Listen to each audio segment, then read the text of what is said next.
Hi guys, मेरा नाम फैज़ है। आज हम डिस्कशन करेंगे कि how to get the motivated seller. कैसे मोटिवेटेड सेलर फाइंड करते हैं। मोटिवेटेड मतलब जिसको बहुत जल्दी हो प्रॉपर्टी बेचने के लिए, जिसको पैसे की बहुत ज़्यादा ज़रूरत हो, उसको मोटिवेटेड सेलर बोलते हैं।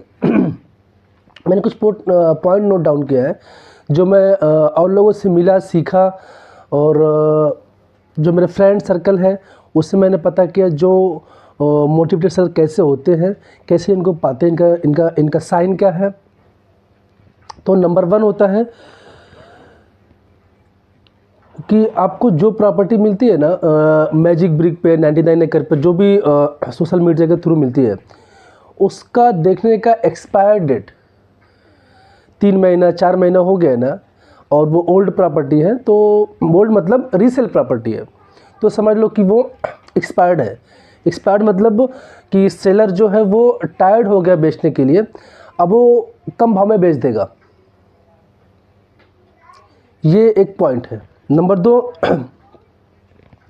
किसी का जॉब ट्रांसफ़र होता है और वो कहीं एक स्टेट से दूसरे स्टेट में जाता है, जॉब ट्रांसफ़र होता है, तो उसका प्रॉपर्टी उसी एरिया में रहता है। अब वो प्रॉपर्टी तो लेके जा नहीं सकता वहाँ पे, उसको वहाँ दूसरा प्रॉपर्टी का अरेंजमेंट करना पड़ेगा। और वो सोचेगा कि बहुत लोग वहाँ पे प्रॉपर्टी छोड़ देते हैं ऐसे ही। बहुत लोग सोचते हैं कि अभी मुझे आना नहीं है यहाँ पे, तो क्यों रखने का इसको, तो इसके लिए इसको निकाल देने का, निकाल के वही दूसरी प्रॉपर्टी वहाँ ले लेने का जहाँ पे उनका शिफ्टिंग हुआ है। तो ये लोग जल्दबाजी में अपना प्रॉपर्टी कम भाव में बेचने की कोशिश करते हैं कि जो मिले अपने को वही मिल जाए।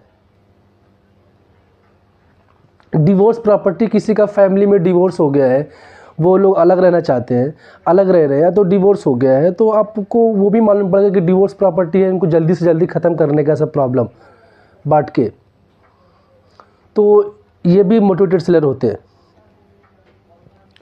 फैमिली डिस्प्यूट है, किसी बाप का प्रॉपर्टी है, 4 बेटे हैं, चारों में फैमिली का डिस्प्यूट है, फिर बहन का भी हिस्सा आ रहा है, तो उसका भी एक रीज़न होता है कि बहुत जल्दी उनको बेचने का घाई रहता है कि जो भी जल्दी मिल जाए, ये प्रॉब्लम सॉल्व हो जाए। बहुत लोग का जॉब चला जाता है, जो लोन EMI नहीं भर पाते, जो बैंक फोरक्लोज करती है, तो उसके लिए वो लोग इनको बहुत जल्दी रहता है बेचने के लिए।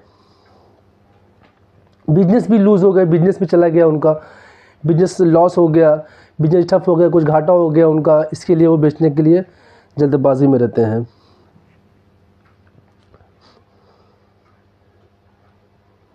और कोई बड़ा बीमारी होगा, बड़ा बीमारी किसी घर में, वो उनको पैसे की ज़रूरत होती है, तो वो लोग बेचने के लिए जल्दी करते हैं। तो गाइज़, ये हमारा आज का टॉपिक रहा। आप फिर से इसको समअप कर लो। नंबर 1, एक्सपायर्ड लिस्टिंग, जो भी 99 मैजिक ब्रिक पे करते हैं आप, उसको एक बार चेक कर लो, और वहाँ पे जो एक्सपायर्ड लिस्टिंग है उससे आप ले सकते हो। नंबर 2, जॉब ट्रांसफ़र, किसी का एक स्टेट से दूसरे स्टेट हो गया, वो एक जान लो। किसी का डिवोर्स हो गया है, वो जान लो आप। फैमिली डिस्प्यूट है, वो प्रॉपर्टी। लूज़ द जॉब और बिजनेस, कोई भी जॉब बिजनेस में लूज़ हो गया है, उसका जॉब चला गया है, बिजनेस ठप हो गया, लॉस हो गया, तो वो बेचेगा जल्दी से। और कोई बिग बीमारी है, कोई बड़ी बीमारी है, तो वो बिग डिसीज़ है, तो उसके लिए भी आदमी बेचता है। तो ये हमारे कुछ पॉइंट्स हैं जो बहुत ही बेसिक है, प्रैक्टिकल है, सब जगह चलता है, ये हर स्टेट में चलता है। ऐसा कोई नहीं है कि ये सारे प्रॉब्लम तो पूरा दुनिया में है। तो इस तरीके से प्रॉपर्टी मिलती है। और अकॉर्डिंग टू डेटा 25 to 30%, 25 से 30% जो प्रॉपर्टी होती है वो मोटिवेटेड सेलर से होती है। रीसेल की प्रॉपर्टी, जो नए डेवलपर बिल्डिंग बना के फ्लैट बेचते हैं, वो अलग है। आपको जितने भी रीसेल में प्रॉपर्टी बेचती है, वो मैक्सिमम 25 to 30% वो मोटिवेटेड रहता है, उनको बेचने का घाई रहता है।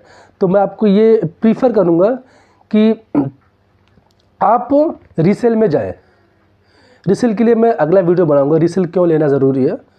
और गाइस देखो, एक चीज़ और है, ये जितने भी रीज़न मैंने बताया उनका एक रियल प्रॉब्लम रहता है, और अगर आपको चाहिए तो उनका जो मार्केट भाव है कम से कम उतना दे दो, क्योंकि ये जो लोग प्रॉब्लम में रहते हैं उनको पैसे की बहुत ज़रूरत होती है। तो सोचते हैं कि जो मुझे मिल जाए, मेरा काम चल जाए खाली, फिर मैं आगे देख लूँगा।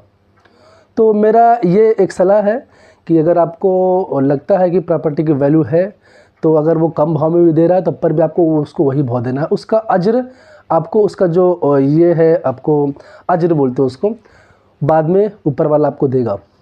कुछ आपको डाउट्स है, कमेंट है, फिर मुझे पूछ सकते हैं, और मिलते हैं अगले वीडियो में।